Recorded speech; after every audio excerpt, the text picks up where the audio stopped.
नमस्कार, मैं हूं हिमांशु और आप देख रहे हैं हलचल इंडिया। बेबाक खबर तेज असर। आइए नजर डालते हैं आज की खबरों पर। 15 अक्टूबर को पूरी दुनिया में ग्लोबल हैंड वॉशिंग डे मनाया जाता है। इसी के तहत आज जनपद मुजफ्फरनगर के जिला महिला चिकित्सालय में एक गोष्ठी का आयोजन किया गया। इसके अंतर्गत मुख्य चिकित्सिका अधीक्षिका डॉक्टर आभा आत्रे और अन्य डॉक्टर व समस्त स्टाफ ने मरीजों व तीमारदारों को हाथ धोने से संबंधित जानकारी दी। CMS आभा आत्रे ने हाथ धोने के तरीकों के बारे में जानकारी दी। डॉक्टर आभा आत्रे ने बताया कि ग्लोबल हैंड वॉशिंग डे की शुरुआत साल 2008 से हुई। इसका मकसद लोगों में सेहत के प्रति जागरूकता लाना है। डॉक्टर आभा आत्रे ने लोगों से नियमित रूप से हाथ धोने की अपील करते हुए बताया कि केवल हाथ धोने से ही किसी भी संक्रमण को रोका जा सकता है।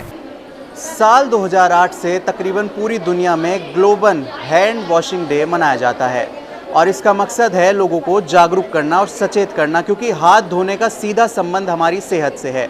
इसी के तहत आज मुजफ्फरनगर में जिला महिला अस्पताल में ग्लोबल हैंड वॉशिंग डे मनाया गया। इस समय हमारे साथ मौजूद हैं CMS डॉक्टर आभा आत्रे और ज़्यादा जानकारी लेंगे।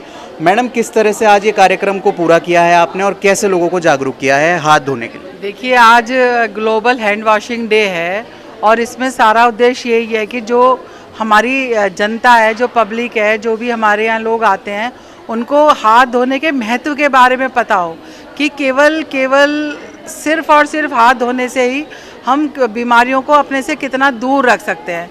तो इसी उसमें हमने भी अपने यहाँ, जैसे हमारे यहाँ सब महिलाएं आती हैं और महिलाएं खुद जानेंगी, फिर अपने बच्चों को बताएंगी, परिवार को बताएंगी, तो हमने महिलाओं को इसी बारे में थोड़ा यही बताया कि हाथ धोने से और कितने फ़ायदे हैं। वैसे सब लोग धोते ही हैं हाथ, पर एक होता है जल्दी से ऐसे हाथ धो लिए, उसमें आलस कर दिया, और एक होता है कि अच्छी तरह से धोने का तरीका भी पता हो, इम्पोर्टेंस भी पता हो।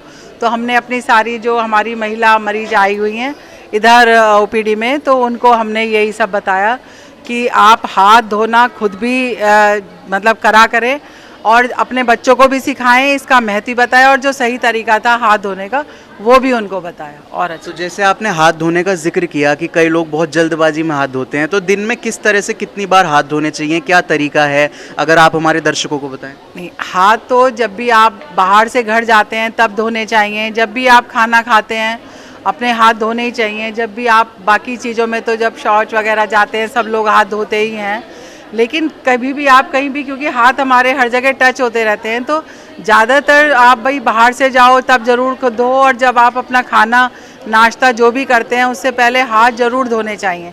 तो हम जनरली लेते हैं और ऐसे पानी करा और ऐसे धो लिया, उसमें हमारे हाथ का हर हिस्सा कवर नहीं होता। तो विदेशों में तो ये पहले से ही सारी जनता भी जानती है कि धोने के ये 6 स्टेप होते हैं, लेकिन हमारे यहाँ पहले मेडिकल डिपार्टमेंट में चला, सर्जिकल में चला, पर हम भी यही चाहते हैं कि हमारी पब्लिक भी इतनी अवेयर हो कि हाथ धोने के जो मिनिमम 6 स्टेप हैं वो जाने और उसी तरह से हाथ धोएं, तो वो और बीमारियों से ज़्यादा अपने और अपने परिवार को बचा सकेंगी और स्वस्थ रहेंगी। वो 6 स्टेप मैं बता देती हूँ। पहला, आपने पानी लिया, साबुन लिया, आपने खूब अच्छे से उसके झाग बना लिए, तो पहले आप हथेली से हथेली धोएंगे, फिर आप मतलब रगड़ेंगे, और फिर आप एक हथेली और एक हाथ का बैक होगा ऐसे और ऐसे, कम से कम आप इसको 15-20 सेकंड के लिए तो ज़रूर करेंगे। फिर दोनों के ये जो इंटरलेसिंग पॉइंट हैं, ये इनके हाथ में करके थर्ड जो स्टेप है वो ये है। चौथे स्टेप में हम अपना जो ये नकल्स होते हैं सारे, इनको साफ़ करना होता है। तो उसका ये तरीका है, या तो आप मुट्ठी में मुट्ठी फंसा लें और इससे इसको धोएं और इस वाले से इसको रगड़ें, तो ये रगड़ जाता है, या फिर इसको इससे ऐसे रगड़ें तो ये रगड़ जाएगा, और इस हाथ में ये करेंगे तो इस हाथ की नकल्स रगड़ जाएंगी। 5वां, फिर आपका अंगूठा अलग रह जाता है, तो अंगूठे को नीचे करके अंगूठे को ऐसे मल के रगड़ना होता है और इस वाले अंगूठे को इस हाथ से रगड़ना होता है। फिर आपका 6वां स्टेप है कि आपके सारे ये टिप्स रह गए जिनमें बहुत कीटाणु होते हैं, तो इस हाथ की टिप्स को इसकी हथेली पे ये ऐसे चला के रगड़ना है और इधर वाले को इस पे रगड़ना है। उसके बाद आप फिर अपना ये यहाँ तक कलाई वगैरह ये कर सकते हैं, और हाथ पानी लें और धोएं उसको। तो अगर कोई दूसरा धुला दे तो बहुत अच्छा है, या घर में ऐसा हो कि कोने से खुल जाए, नहीं तो खैर पानी से भी आप धो लें और मेरा ये वहाँ भी यही कहना है कि बजाय इसके कि तौलिए वगैरह से पहुँचे, अगर आप झटक के और ऐसे हवा में सुखा लें तो आपके हाथ ज़्यादा साफ़ रहेंगे, क्योंकि तौले में सब पूछते हैं, फिर वही सब लगती है, फिर जो बीमारियाँ छूने से फैलने वाली हैं वो फिर फैलती हैं। तो टच ना ज़्यादा करें और हाथ अपने ऐसे सुखाएं। तो ये थी हमारे साथ डॉक्टर CMS आभा आत्रे, जिन्होंने हाथ धोने के जो 6 स्टेप्स हैं उनको भी समझाया है।